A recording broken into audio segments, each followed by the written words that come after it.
semuanya, ketemu lagi di channel YouTube aku bersama aku Vira Khania Arman. Di video kali ini aku bakal share pengalaman aku mendapatkan 3 beasiswa S2 ke Eropa tahun 2016 kemarin aku dapatkan. Nah, seperti apa beasiswanya, bagaimana syarat-syaratnya, dan dapat apa aja di beasiswa ini, aku bakal bahas satu-satu. Jadi kita mulai yuk. Dari beasiswa keempat yang pernah aku apply adalah beasiswa LPDP. Syaratnya udah pernah aku jelasin di video sebelumnya, bakal aku tayangin di sini.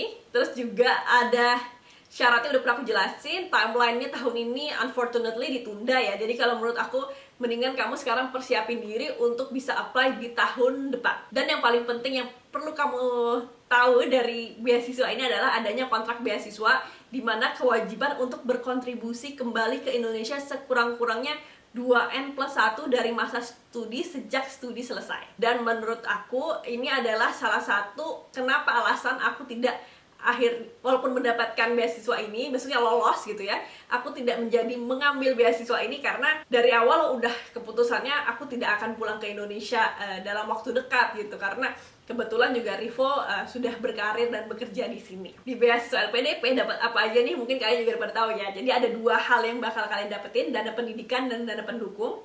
Dana pendidikan itu maksudnya tuition fee, dan biaya pendukungnya apa aja sih? Yaitu salah satunya travel cost, visa, insurance, living allowance, arrival allowance, dan emergency allowance. Jadi hal-hal ini bakal di cover di beasiswa LPDP. Nah, komplit banget kan? Kalian jadi tinggal belajar, dan setelah selesai studi langsung bisa berkontribusi untuk Indonesia. Beasiswa kelima yang pernah aku apply adalah Fly University Fellowship Program. Beasiswa ini syaratnya GPA-nya harus di atas rata-rata, apply ke salah satu jurusan S2 di VUE di universitas ini, dan bukan dari Belanda. Jadi harus warga negara non-Belanda. Dan belum pernah kuliah di jurusan tersebut di Belanda.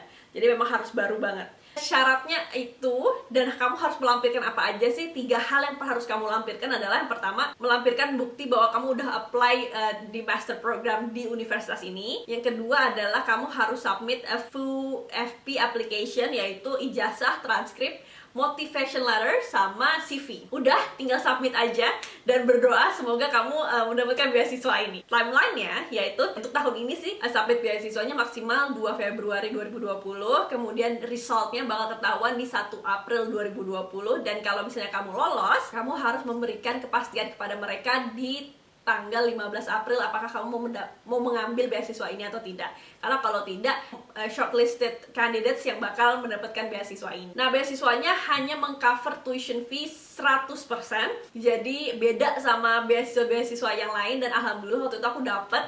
Jadi aku seneng banget karena akhirnya beasiswa ini bisa aku combine sama beasiswa Stunet yang bakal aku jelasin di akhir video ini. Beasiswa Stunet membantu aku untuk living allowance, dan beasiswa full FP membantu aku di bagian tuition fee. Lanjut lagi ke beasiswa ke-6. Ini beasiswa yang aku apply dan alhamdulillah dapet, dan akhirnya mensupport S2 aku di Belanda, yaitu beasiswa Student in Netherlands. Syaratnya udah pernah aku jelasin di video, terus timelinenya juga ada di video, dan apa aja yang di cover. Yang di cover itu yang pertama travel allowance, jadi return ticket dari Indonesia ke Amsterdam dan Amsterdam ke Indonesia. Living allowance-nya selama masa studi. Terus juga ada uang buku dan uang first settlement allowance ketika sampai di Belanda. Salah satu yang kenapa aku memilih beasiswa ini juga karena beasiswa ini tidak ada kontrak kerja untuk pulang ke Indonesia, dan seperti LPDP ada 2N+1 dan sebagainya. Waktu aku datang ke sana untuk pemaparan beasiswa ini, malah di-encourage untuk bisa bekerja dulu di Belanda, memperluas networking, mengambil ilmu sebanyak-banyaknya, ketika pulang ke Indonesia berkontribusi lebih banyak lagi untuk Indonesia. Jadi pas aku dapat beasiswa ini, aku ngerasa oh beasiswa ini cocok banget nih sama aku dan sangat mendukung planning aku ke depannya. Itu kenapa akhirnya aku mengcombine 2 beasiswa, dan itu diperbolehkan. Jadi 50% dari student, 50% dari FUFP yang membantu aku untuk bisa sekolah di Amsterdam, dan alhamdulillah lulus tahun 2017. Nah, semoga bisa memberikan inspirasi buat ke teman-teman yang pengen banget apply S2 ke Eropa. Kalau misalnya ada pertanyaan, jangan lupa untuk tulis di bawah. Kalau misalnya ada unek-unek atau pengen curhat atau apa, kamu juga bisa kirim email ke virakhaniaarman@gmail.com. Dan aku tunggu di Eropa. Sampai ketemu di video selanjutnya. Dadah!